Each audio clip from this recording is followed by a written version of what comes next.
സുവിശേഷം 4-ാം അധ്യായത്തിലെ പ്രധാന കഥാപാത്രങ്ങളായ യേശുക്രിസ്തുവിനെയും ശമരിയക്കാരുടെ സ്ത്രീയെയും ആസ്പദമാക്കി കുമാരനാശാൻ രചിച്ച ചണ്ടാല ഭിക്ഷുകി എന്ന കവിത പ്രചാരം നേടിയിട്ടുണ്ട്. ശമരിയ പട്ടണത്തിൽ സുഖാർ എന്ന സ്ഥലത്ത് ഒരു ശമരിയ സ്ത്രീ വെള്ളം കോരുവാൻ വന്നു. വഴി നടന്ന് ക്ഷീണിച്ച യേശു ക്ഷീണം അകറ്റുവാനായി ആ സ്ത്രീയോട് ദാഹജലം ചോദിച്ചു. താൻ അധകൃതയായ സ്ത്രീയാണെന്നും തന്റെ കയ്യിൽ നിന്നും വെള്ളം കുടിക്കുന്നത് തെറ്റല്ലേ എന്നും ആ സ്ത്രീ യേശുവിനോട് ചോദിക്കുന്നു. എന്നാൽ സമത്വത്തിന്റെ സന്ദേശം ക്രിസ്തുദേവൻ ഇവിടെ പകരുന്നതാണ് ഈ സംഗീത ശില്പത്തിന്റെ ഇതിവൃത്തം.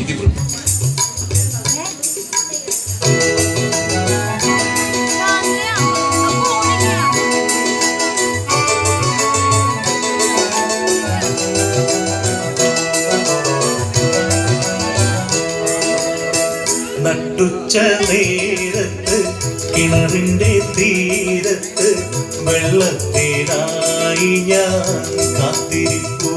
നാരി ഒരു പാത്രം ദാഹജലം നീ എനിക്കു നൽകൂ. അയ്യോ നീയൊരു യൂതൻ, ഞാൻ ഇന്നൊരു ശമരായത്തെ, ഞാൻ കോരിയ വെള്ളം തൊട്ടാൽ തീണ്ടലില്ലേ, ഞാൻ കോരിയ വെള്ളം തൊട്ടാൽ തീണ്ടലില്ലേ.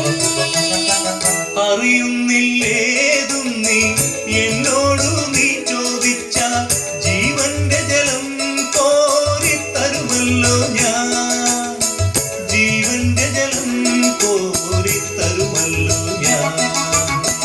കയറില്ല പാളയമില്ല, നീ എങ്ങനെ വെള്ളം കോരും, ജീവന്റെ ജലം പിന്നെ എങ്ങനെ കിട്ടും, ജീവന്റെ ജലം പിന്നെ എങ്ങനെ കിട്ടും.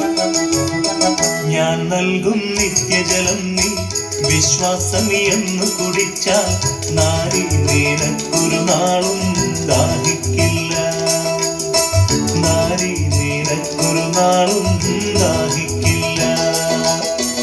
ആ ദിവ്യജലം മാതാ നൽകേണമെനിക്കൊരു പാത്രം, വീണ്ടും ഞാൻ വെള്ളം പോരണ്ടല്ലോ, വീണ്ടും ഞാൻ വെള്ളം പോരണ്ടല്ലോ. മഹിളെ നീ വീട്ടിൽ പോയി നിൻ കണവനെയും കൊണ്ടുവരൂ നീ, അപ്പോൾ ഞാൻ കോരി വിളമ്പാം ജീവന്റെ ജലം, അപ്പോൾ ഞാൻ കോരി വിളമ്പാം ജീവന്റെ ജലം. ഗുരുവേ നീ കോപിക്കരുതേ, വീട്ടിൽ ഞാൻ എന്തിനു പോകാം, എന്നില്ല സത്യമെനിക്കു ഭർത്താവില്ല, എന്നില്ല സത്യമെനിക്കു ഭർത്താവില്ല. നീ ചൊന്നതു സത്യം തന്നെ, കണവന്മാരഞ്ചുണ്ടായി, ഇപ്പോഴുള്ളവനോ നിന്റെ ഭർത്താവല്ല, ഇപ്പോഴുള്ളവനോ നിന്റെ ഭർത്താവല്ല. നിൻഹിതമെൻ ജീവചരിത്രം, നീ എങ്ങനെ സർവമറിഞ്ഞു, ദൈവകരം തെളിവായി നിന്നിൽ കാണുന്നു ഞാൻ, ദൈവകരം തെളിവായി നിന്നിൽ കാണുന്നു ഞാൻ. മകളെ നീ ശങ്കിക്കണ്ട, ദൈവത്തിൻ പുത്രൻ തന്നെ നിൻ മുന്നിൽ നിൽക്കുന്നു, നീ അറിഞ്ഞുകൊള്ളുക. നിൻ